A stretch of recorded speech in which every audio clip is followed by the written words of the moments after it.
Oh, hey, didn't see you there. Welcome to our first episode of A Look into Science. My name's John, I'm going to be your host for today. Now let's get inside where we can talk about science. Anyways, I'm an application chemist here at Nanalysis, which is a company that manufactures and sells magnetic resonance instruments. We supply NMR to industrial and educational applications with the goal of making NMR more accessible. Whoa! Well, anyways, that's enough about us. Let's talk about science. In this series, we're going to dive into the worlds of chemistry, biology, and really anything you guys would like to see here. This episode in particular is brought to you by the ASDRP, or Aspiring Scholars Directed Research Program.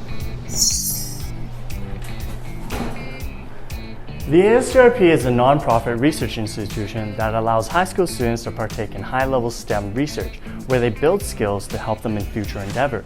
The coolest part, you ask? All the science is done directly by the students. With that being said, I'd like to introduce you to Sarah Sue, one of the talented high school students who will take us through her project today.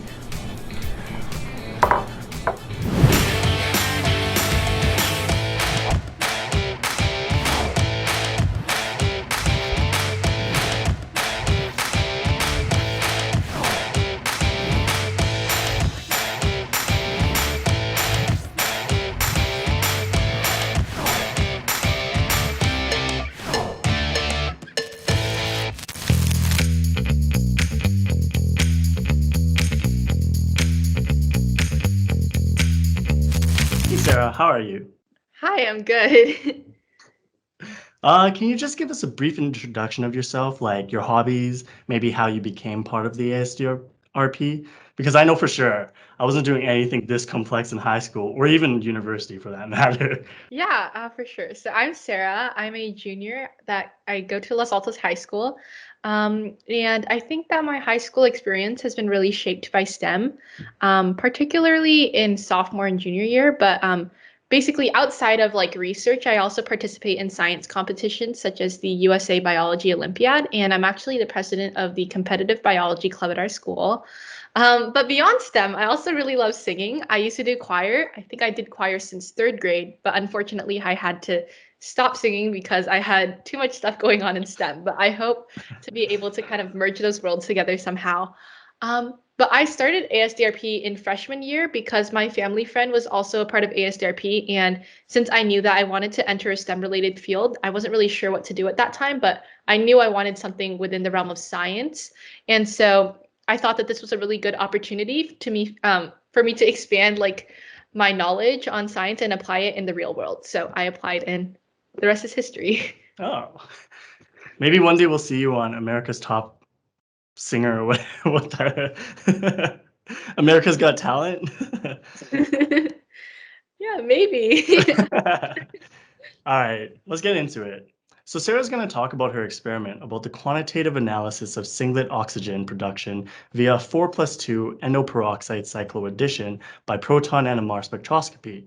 First off, what made you study singlet oxygen? Yeah, so I studied singlet oxygen because I actually work on singlet oxygen in a project that I do with berberine, which is a isoquinoline natural product. And basically, the reason I started working on berberine in the first place was because I thought it was a really interesting molecule to work with, especially considering that I'm like from an Asian household. And so we have berberine in our medicine cabinet. And so I thought, wow, I can like tie in my home life, like my culture, with my work and my science. And so that kind of ties into how I started working on singlet oxygen.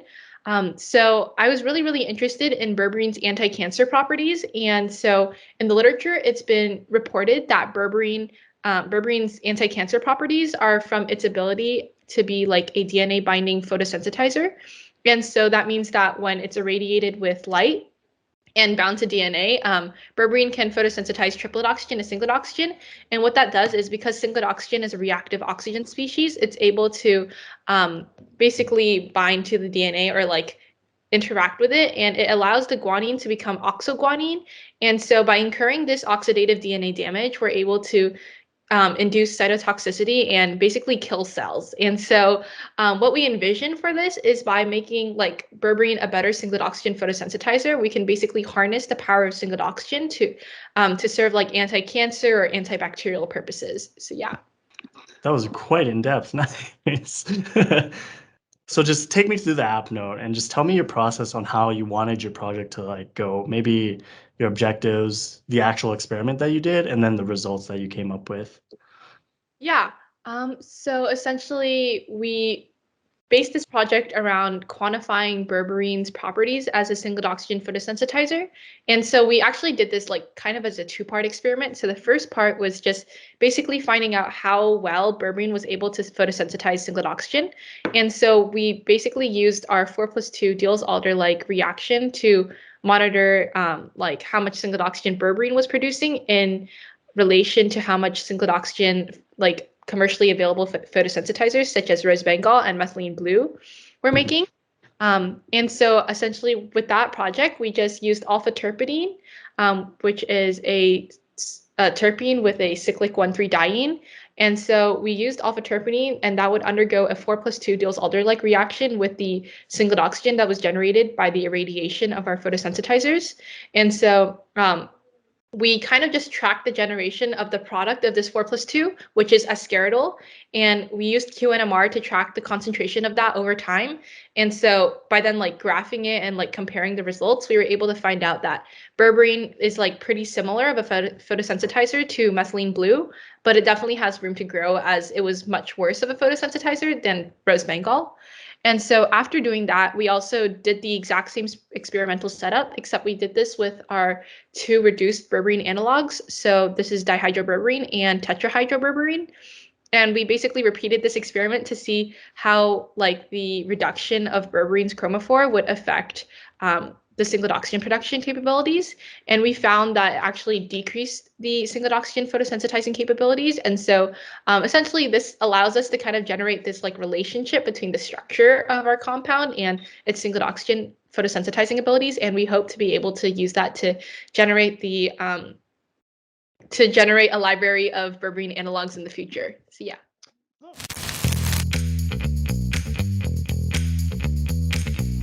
Hi, I'm Sarah Sue, and I'm a student researcher here at ASDRP. Let's take a look inside.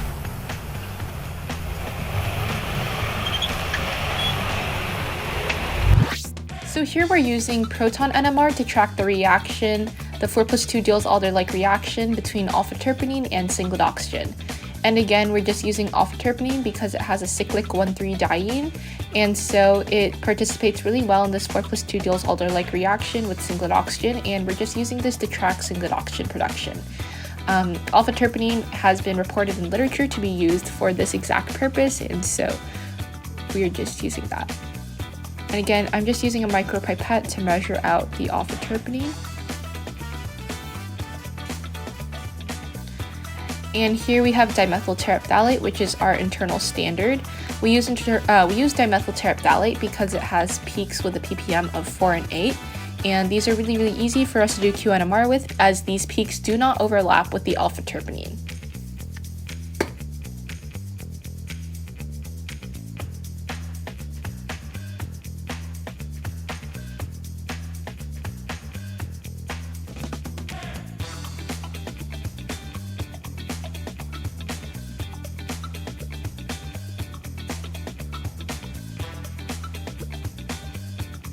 Next, I'm going to use some D6 acetone. So we chose D6 acetone for our solvent for this experiment because deuterated acetone was reported to be, it was reported to have a good singlet oxygen lifetime. Essentially, its vibration does not correspond with the quenching of singlet oxygen, whereas other solvents do, for example, non-deuterated acetone. I believe that deuterated acetonitrile was also reported to have a fairly good singlet oxygen lifetime. However, deuterated acetonitrile is significantly more expensive than D6 acetone, and so D6 acetone works for the purposes of our experiment.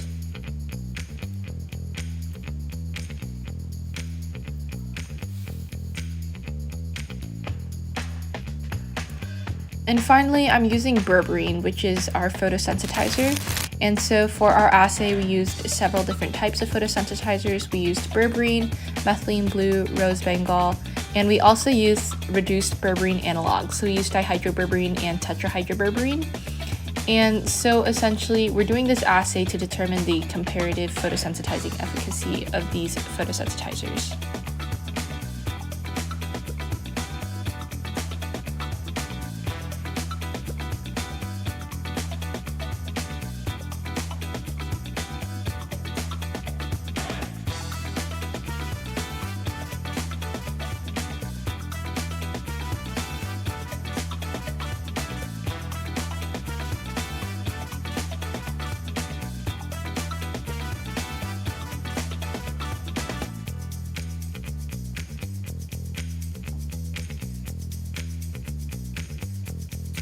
Alright, now I'm just placing my reagents into my NMR tube as we are tracking this experiment by proton NMR.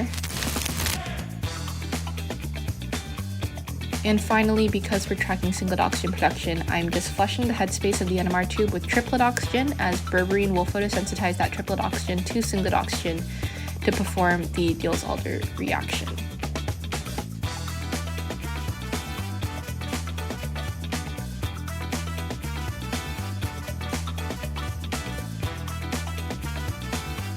So my balloon is filled with oxygen, and I'm currently flushing the NMR tube.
So out of all the analytical techniques available to you, why did you actually choose NMR for your experiment?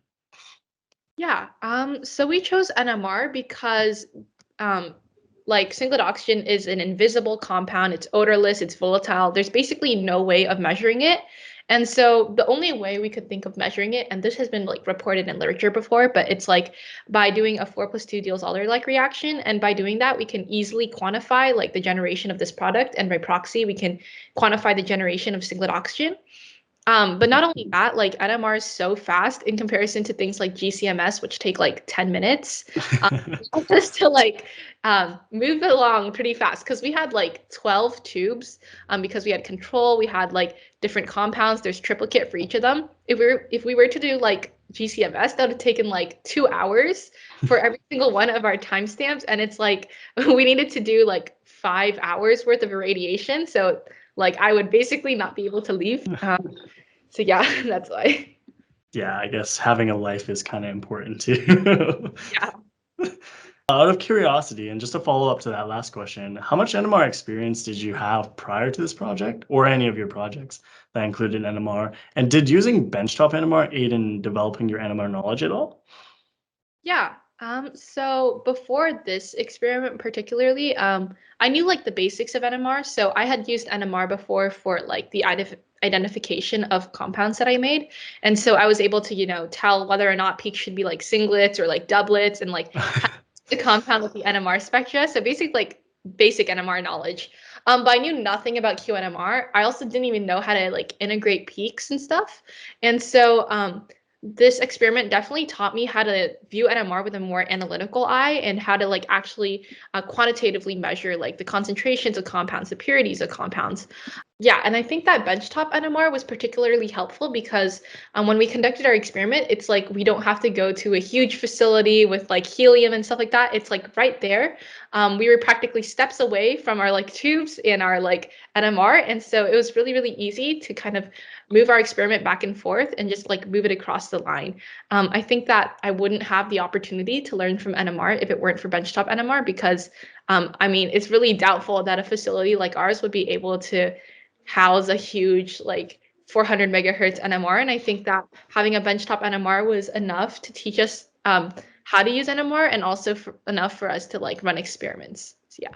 Yeah. Personally, like I didn't even learn about NMR until like first or second year of university. So I'm actually surprised that you've learned it already in high school. So, and like I guess even in university, so many like people don't get access to a NMR just because, yeah, well, like you said, the cost of maintenance because of those liquid cryogens that are needed and just general accessibility of the instrument. So being able to get that experience early seems really nice. A little bit jealous, but we'll move past that. So, could you tell me a bit about the photochemistry part of your experiment? Yeah, so I guess delving deeper into this 4+2 like reaction, basically what we did was we had a solution or like our NMR tubes were filled with D6-acetone, alpha-terpinene, dimethyl terephthalate as our internal standard and our photosensitizer. And so essentially what would happen is when we irradiated our tubes, the photosensitizer would photosensitize triplet oxygen to singlet oxygen as we flush the headspace of our NMR tubes with oxygen. And this reactive oxygen species, singlet oxygen, it would be able to undergo a 4+2 Diels-Alder-like reaction with alpha-terpinene, as that's a cyclic 1,3-diene. And that would generate a scaridole, and it also had a minor oxidative product of cymene. And so essentially what we were able to do was we were able to use QNMR and take integrations of a scaridole and cymene to kind of find out the concentration of singlet oxygen over time. Okay. So tell me honestly, the photos that you sent of your experiment, were they as nice as seeing it in person or not at all? I think I think they're honestly might be a little nicer than seeing it in person Oh, because really? we had to cover it with foil, so it was just like just a lump of aluminum foil. It wasn't very cool at all. Okay, I'm glad I got the pictures then. What would you say was your biggest hurdle in this project, and maybe how did you overcome that? I think one of our biggest hurdles was this UV versus LED light source. We kind of touched on this in our application note. Mhm. In our like publication, but basically we found that the UV vis spectra of our compounds, like mainly rose bengal, methylene blue, and berberine, they all had really, really different like UV vis spectra, and so like they were absorbing at different places, and so we weren't sure how to go about irradiation. So we ultimately decided to use both UV and LED lights, and then we measured the emission spectra of those to make sure that they overlapped with the like peaks to kind of see if there is like a difference in like the absorption of the compound and how well it photosensitized. And as you can see in our results, it did result in like slightly different results, but we still ultimately found that rose bengal was a more efficient photosensitizer. And so, yeah. Okay. That's a very interesting experiment. I'm a little bit jealous that you're only in high school and you've already accomplished this much with the ASDRP. Low-key, I still wanted to see your products luminesce in person, but I digress. Don't worry. Apart from like general chemistry and biology, what was the main like take-home lesson you learned from this project? Like outside of science, maybe. Yeah, I think that this project taught me how to persevere because we actually had to run this experiment so many times. Um, we had to do it once because I forgot a control trial, once because I forgot to do it in triplicate, and it meant a lot of like long days. I would get there at like 9 a.m. in the morning and wouldn't leave till 10 p.m. because it just took so long to like set up the NMR, set up all of our tubes, make sure all our NMR tubes were clean. It just took a really, really long time. And I mean, it just took perseverance in the end. But I think it was pretty fun because I was doing it with my fellow members in the berberine subgroup. And I don't know, it was just a great learning experience. So yeah. I can definitely attest to that. During my university research proposal or thesis, whatever, nothing worked, and then I had to do a whole talk on how nothing worked. So I can definitely sympathize with you there. I guess along the same lines, how do you think you've grown throughout your experience in the ASDRP? Yeah, so I think that I've shifted so much throughout my time during ASDRP. I think that, first of all, there's like all the chemistry knowledge that I've learned, obviously.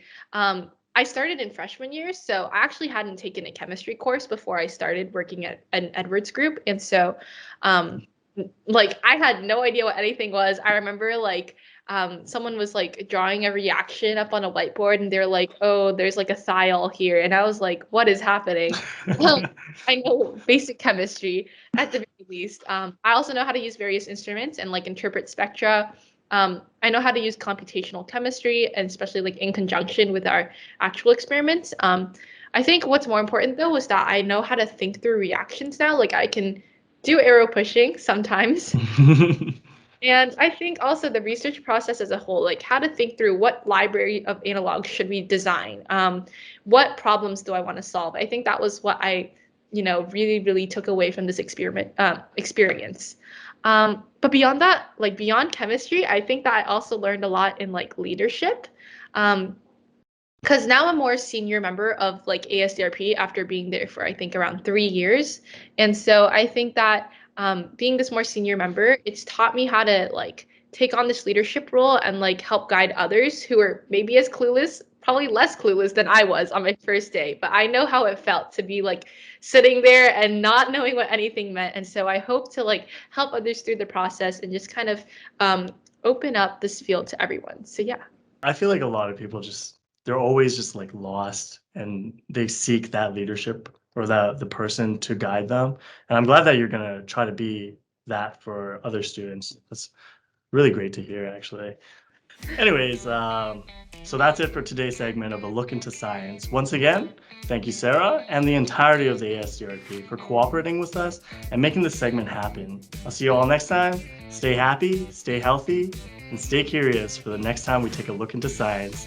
See you guys.